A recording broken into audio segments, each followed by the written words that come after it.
Louvado seja nosso Senhor Jesus Cristo. Nós vamos dar continuidade ao nosso comentário do Evangelho de São Mateus, nosso 82º encontro. Mateus capítulo 24, do versículo 15 a 28. Estejam prevenidos.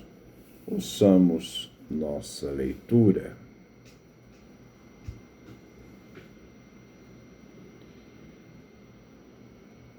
Quando vocês virem a abominação da desolação, da qual falou o profeta Daniel, estabelecida no lugar onde não deveria estar, que o leitor entenda. Então, os que estiverem na Judéia, fujam para as montanhas. Quem estiver no terraço, não desça para apanhar os bens de sua casa. Quem estiver no campo, não volte para pegar o manto. Infelizes as mulheres grávidas e aquelas que estiverem amamentando nesses dias. Rezem para que a fuga de vocês não aconteça no inverno, nem no dia de sábado, pois nessa hora haverá uma grande tribulação, como nunca houve igual. Se esses dias não fossem abreviados, ninguém conseguiria salvar-se. Mas esses dias serão abreviados por causa dos eleitos. Se alguém disser a vocês, aqui está o Messias, ou ele está ali, não acreditem, porque vão aparecer falsos messias e falsos profetas, que farão grandes sinais e prodígios, a ponto de enganar até mesmo os eleitos, se for possível. Vejam que eu estou falando isso para vocês antes que aconteça. Se disserem a vocês, o Messias está no deserto, não saiam. Ele está aqui no esconderijo, não acreditem, porque a vinda do homem será como relâmpago que sai do oriente e brilha até o ocidente. Onde estiver o cadáver, aí se reunirão os urubus. Esta é a nossa leitura que nós vamos refletir no dia de hoje. Versículo 15. Quando vocês virem a abominação da desolação, da qual falou o profeta Daniel, estabelecida no lugar onde não deveria estar, que o leitor entenda. Nestes versículos temos uma mensagem apocalíptica. Os versículos anteriores tinham falado sobre o tempo da tribulação, que vai da morte de Jesus na cruz até a sua vinda. Falsos profetas, messias, guerras, fome, terremotos e hostilidade para com os discípulos. Era uma mensagem de resistência e perseverança dos discípulos para atingir a salvação, e a continuidade que se deve fazer com o anúncio de Jesus Cristo. Aqui Jesus faz referência ao livro de Daniel. Fala da abominação desoladora que se levantou no lugar santo. O sentido é o que Daniel fala sobre Antíoco IV, o que ele fez ao profanar o templo e perseguir os judeus. Quando proibiu os sacrifícios no templo, a celebração do sábado, a circuncisão, destruiu a Sagrada Escritura, obrigou os judeus, sob pena de morte, a sacrificar a Zeus, o deus grego, a oferecer sangue de porco no altar do templo e fez colocar a imagem de Zeus no templo. Essa é a profanação, a desolação que aconteceu no templo em Jerusalém. A profanação, chamada de abominação e desolação, foi estabelecida no lugar onde não deveria estar, isto é, no templo. Mas vimos outras incursões no templo, como Calígula, que procurou introduzir sua estátua no templo. Nós vimos isso em Flávio Joséfo, Guerras Judaicas, livro 2, 184 a 203. Antiguidades Judaicas, livro 18, de 256 a 256.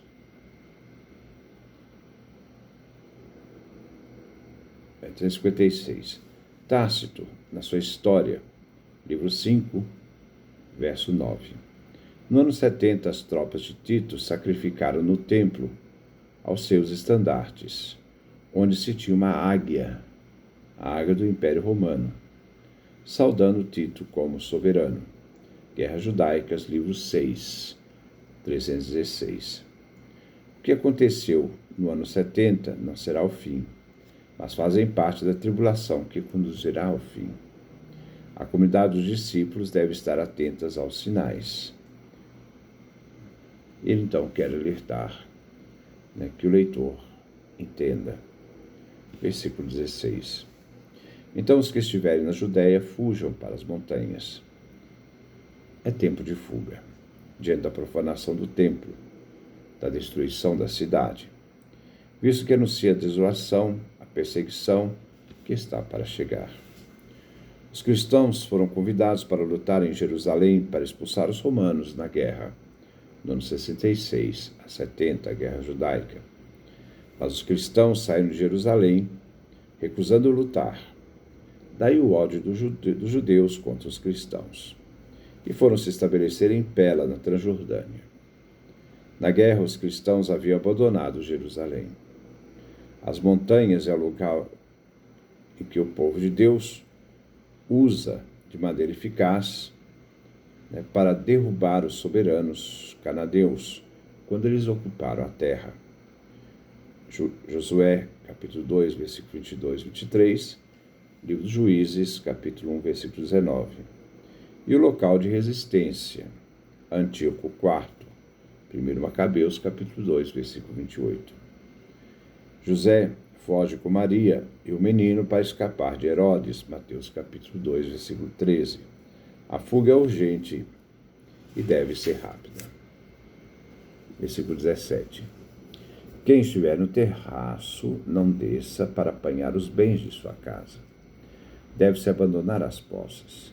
Elas não devem impedir a fuga. Nenhum tesouro, nem o indispensável deve ser antecipado, porque a fuga é iminente. Está em jogo a vida e a necessidade de buscar refúgio. Versículo 18. Quem estiver no campo não volte para pegar o manto. A gravidade da tribulação se manifesta pelo fato só restar a fuga. Ninguém volte para trás. Tudo deve ser feito às pressas. Versículo 19. Infeliz as mulheres grávidas é aquela que estiver amamentando nesses dias.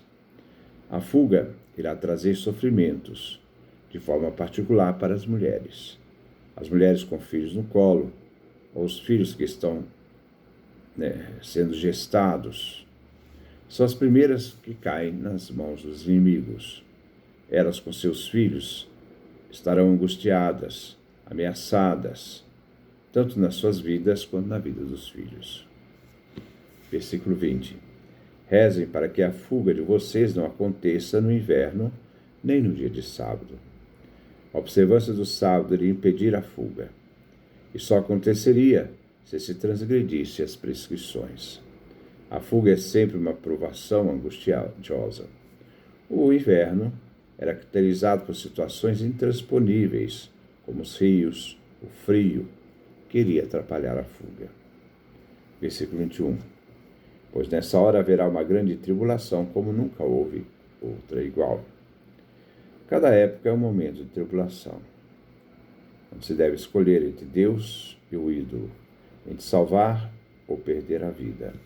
A hora será da abominação desoladora e a necessidade da fuga para a segurança das pessoas. Vimos neste versículo a visão geral do que foi dito sobre os sofrimentos intensificados diante da necessidade que se deve de sair da cidade. Em cada fuga encontra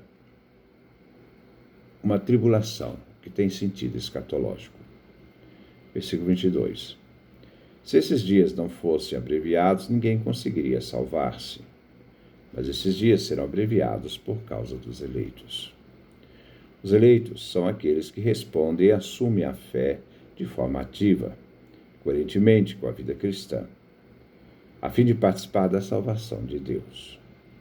Assim, se pede a Deus que acelere o tempo da salvação, como também encontramos na súplica, Maranatá, vem Senhor.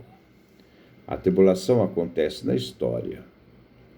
Deus nos dá forças para superar este tempo, resistindo cada dia. É a graça.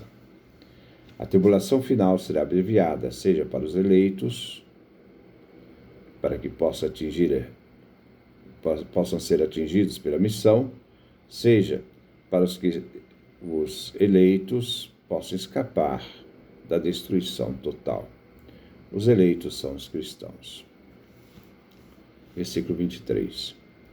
Se alguém disser a vocês, aqui está o Messias, ou ele está ali, não acreditem. Vamos agora repetir a advertência, vigilância, sobre os falsos messias e profetas. Os tempos antes do fim exigem discernimento para perceber falsos messias. Cristos. A igreja, a comunidade dos discípulos deve estar atenta para não ser enganada. Diante de momentos difíceis e ameaçadores, se deseja uma solução rápida. Não se deve acreditar em figuras que semeiam ilusões com presenças enganadoras no meio da comunidade. Deve-se resistir até o fim. Não se deve ceder a imediativos enganosos de alguns oportunistas. Versículo 24. Porque vão aparecer falsos mestres, falsos profetas, que farão grandes sinais e prodígios, a ponto de enganar até mesmo os eleitos, se for possível.